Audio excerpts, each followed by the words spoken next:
I think of a boy I went to grade school with. His name was Donny Hart. The Harts lived in Lake Wobegon for only about 4 years. They were kind of a secretive family. They kept to themselves, at least that was how we saw it. So we mainly just knew their boy, who was a large boy. He was much bigger than the rest of us in the grade school.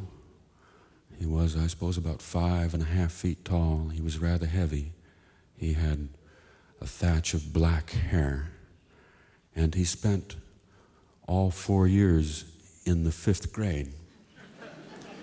He was held back in the grades, as they said, because, as we said at the time, he was slow. He was slow. And there was something different about him, too. He had a pleasant face. He had a sweet smile. But he had fear in his eyes, and for good reason. Because, since he was slow, he was an easy victim for jokes of the simplest kind. He believed anything that you told him. And so, if you said, "Donny, your mother's calling you," he'd go home. And he'd do it again and again and again. Boys found out that even though he was large, he would not hit back if he were hit. And so, if boys were in the mood to hit somebody, why, he was the target. For some reason, he and I hung around together. I think at first because I was told to be nice to him, because he was slow. And then because I enjoyed his company. I enjoyed his company partly because he would do what I told him to do. And if I said that he had to be a cowboy so I could be an Indian, then he'd be a cowboy. Or if he had to be the bad guy, then he'd do that, though he didn't make a very good bad guy. He was too sweet. We hung around together for several years in grade school. And the more I hung around with him, the more, even though I didn't mean to, enjoyed his company. Because, unlike other children, he was not competitive. And when you were with him, he simply enjoyed your company and never was interested in having any sort of advantage. He was a sweet person, had a sweet disposition. And I missed him when they left town. And then I didn't think about him anymore until I saw him again, which was about 20 years later, here in St. Paul, where I was living. And had to go downtown one day for an appointment, I forget what.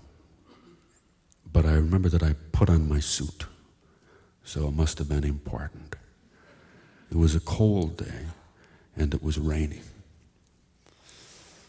I was at University in Raymond in St. Paul. I crossed over University to catch the eastbound bus to downtown St. Paul.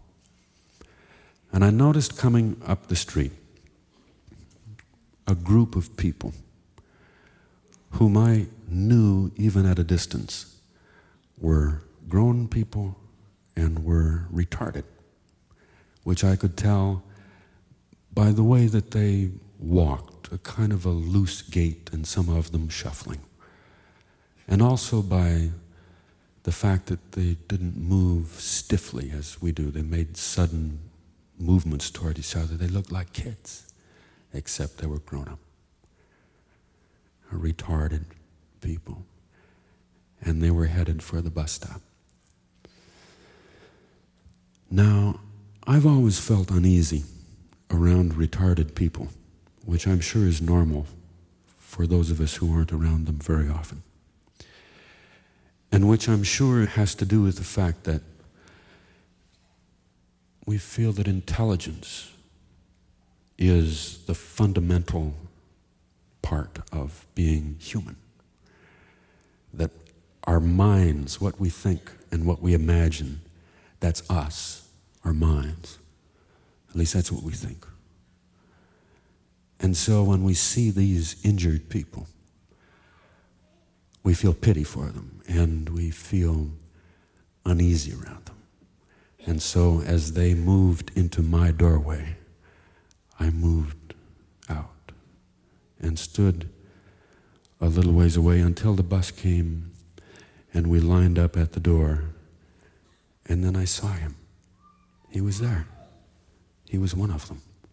It was Donny Hart, looking much the same as when we went to school together,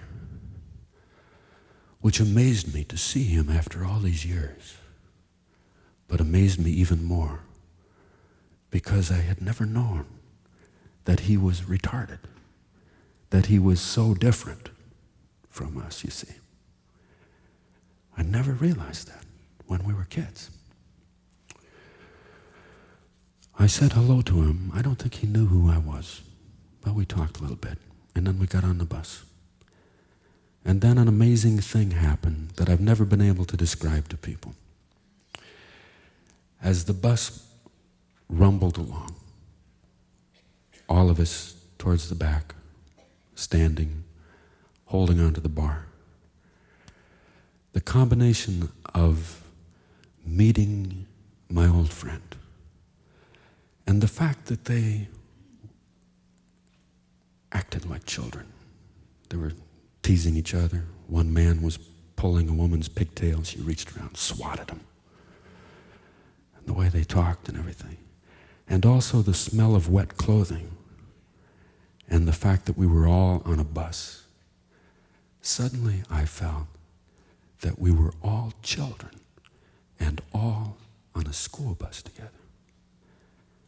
That it was not them, those people, and me, but it was just us. We were just us. We were just all people together. It's amazing, ecstatic feeling, if that ever comes to you. I remember a hymn we used to sing when I was young about heaven called "There Will Be No Distinction There." But I never really felt it until I saw him on that bus. And I'm not sure what the ending of this story is. I suppose it doesn't end. It just happens now and then, or we hope for it to. But what a sweet relief to give up some of those distinctions that don't make a lot of sense to us. I got off the bus. I walked. And I've thought about the bus ever so often and imagined that it was still riding through the streets of St. Paul, and that if you saw it, you could get on it and feel that way again.